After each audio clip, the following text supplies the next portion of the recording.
Staying in Springfield now, 4 people in the hospital, 2 with serious injuries after an accident on Parker Street on Saturday night. Now, according to Springfield police officers, they responded on Saturday night to reports of a car that had crashed into a tree.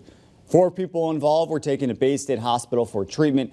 2 of those people with serious injuries. The Springfield Police Traffic Unit is now investigating.